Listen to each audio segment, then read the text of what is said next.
미국 증시가 다시 또 반등하는 그런 모습을 보여주고 있는데요. 미국 증시 같은 경우는 CPI가 일단 2.9%로 예상치에 부합하는 결과가 나왔고요.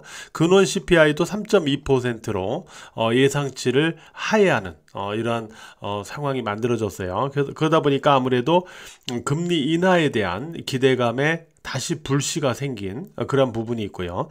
또한 트럼프 정권이 이제 출범하지 않습니까? 이제 여기에 대한 어떤 기대감이 또 다시 또 반영되고 있고, 또 기업 실적 호조 종목들의 어떤 반등 영향, 이런 부분 등을 통해 가지고 미국 증시가 이제 반등을 나타냈는데요. 일단 미국 증시가 좀 약세 쪽으로 이렇게 움직이다가 다시 반등으로 이렇게 움직여주는 것은 한국 증시에 있어 가지고는 어느 정도 하방 리스크를 감소시킬 수 있는 요인이 될 수 있기 때문에 일단 뭐 긍정적으로 봐야 되겠죠. 당장은 일단 미국 증시의 반등 영향이 월요일 한국 증시에 나타날 수 있다, 이렇게 또 볼 수도 있겠고요. 이번 주 같은 경우는 두 가지의 변수를 고려를 해야 됩니다. 두 가지 변수를 고려해야 되는데, 첫 번째로는 아무래도 트럼프 정권이 이제 20일 월요일에 이제 출범을 하기 때문에 이와 관련된 영향입니다. 트럼프는 이제 취임 첫날에 100건 이상의 행정명령에 서명할 것이다 라고 예고를 하고 있죠. 특히 이 중에서 보편적인 관세, 보편적 관세, 이거를 이제 어떤 실행의 행태를 보여줄 것인지, 이게 지금으로서는 가장 관건이다 라고 봐야 될 것 같아요. 트럼프 같은 경우는 지금 특히 이 캐나다하고 멕시코, 그 다음에 중국 쪽이죠. 이쪽에 대한 관세 부과를 갖다가 어떻게 할 것인가, 이게 이제 관건일 텐데, 미국의 캐나다로부터의 어떤 수입 상위 품목은 이제 원유, 자동차, 뭐 원자로 및 기계, 플라스틱 이런 쪽이고, 멕시코로부터는 자동차, 원자로 및 기계, 전자제품, 광학기계 이런 쪽입니다.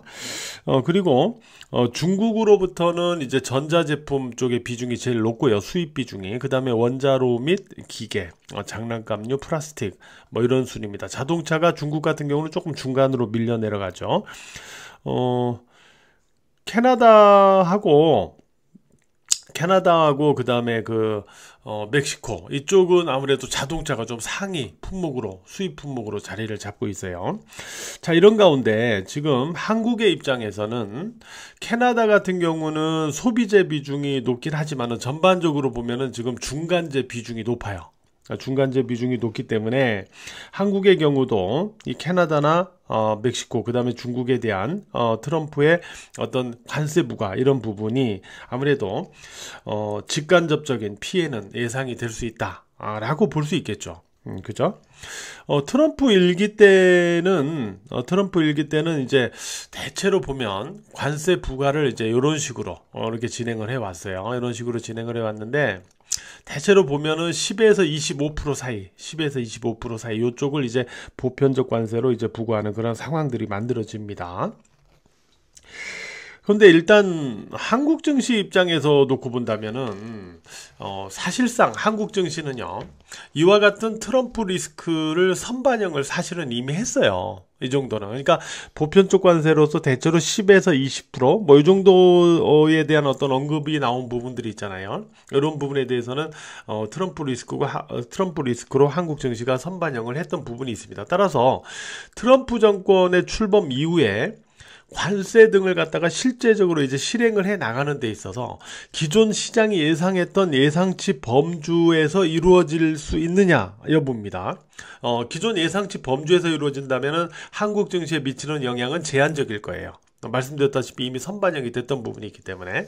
다만 이제 기존 예상을 벗어나는 행보를 보인다, 이럴 경우에는 좀 영향이 있을 수 있겠죠.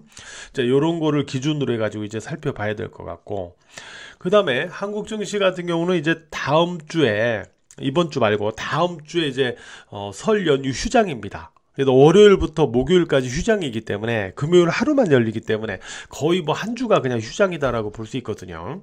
자, 이런 상황에서는 우리가 어떤 부분을 고려를 해야 되냐면은 이번 주 증시가 그래도 중요한데 이번 주 증시의 흐름이 어떠냐 이게 중요해요. 왜냐하면 이번 주에 어떤 증시 주변의 상황이나 증시 흐름 자체가 불안정하다. 그러면은 아무래도 물량 보유, 그러니까 다음 주에 이 긴 휴장 기간 동안에 물량 보유에 대한 욕구가 감소하겠죠. 물량 보유 욕구가 감소한다는 건 매도가 증가될 수 있다는 부분이고 여기에 따른 영향이 나타날 수가 있겠죠. 그죠?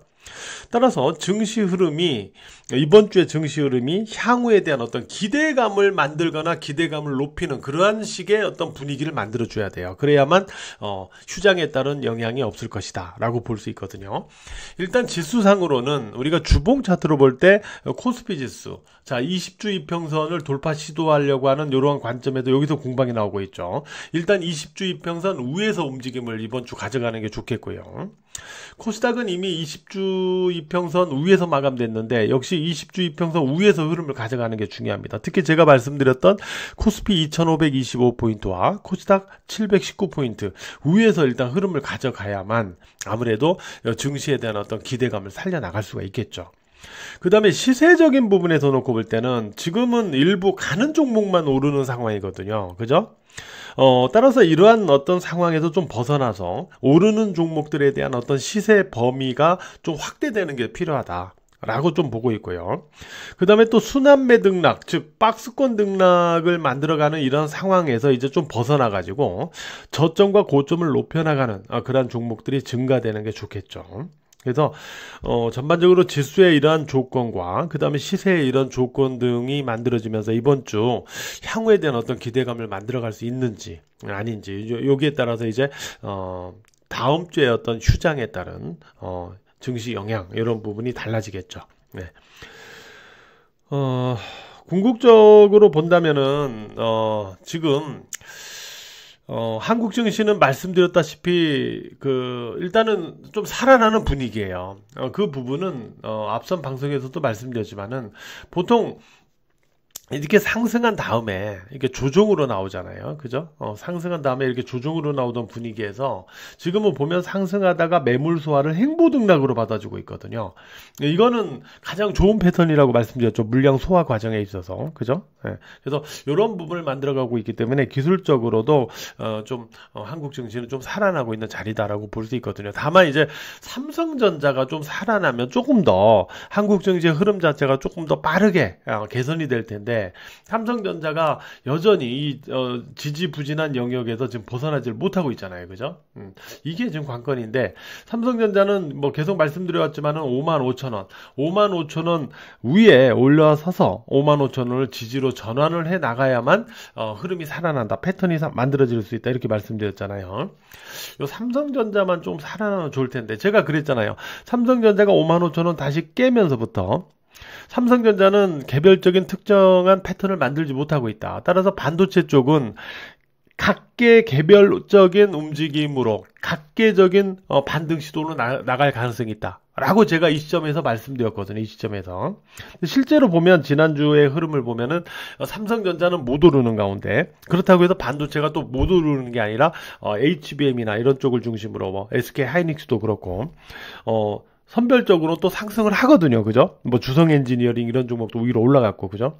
그래서 제가 예상했던 대로 삼성전자가 부진하더라도 반도체 쪽에 각계 개별적인 반등 시도는 있긴 하겠지만 그래도 시장 전반의 어떤 지수적인 부분이나 이런 부분에서의 개선을 위해서는 삼성전자가 좀 살아나는 게 아무래도 좋겠죠. 55,000원 회복 안착이 만들어져야 된다. 이렇게 봐야 되겠습니다. 이 두 가지가 이번 주 한국 증시에서 우리가 체크해 나가야 되는 그런 부분들이다라고 말씀드리겠고요. 주식장인 1월 이벤트가 진행 중입니다. 카페 공지사항을 확인 참고하시기 바랍니다. 이번 주도 매매 파이팅 하시기 바랍니다.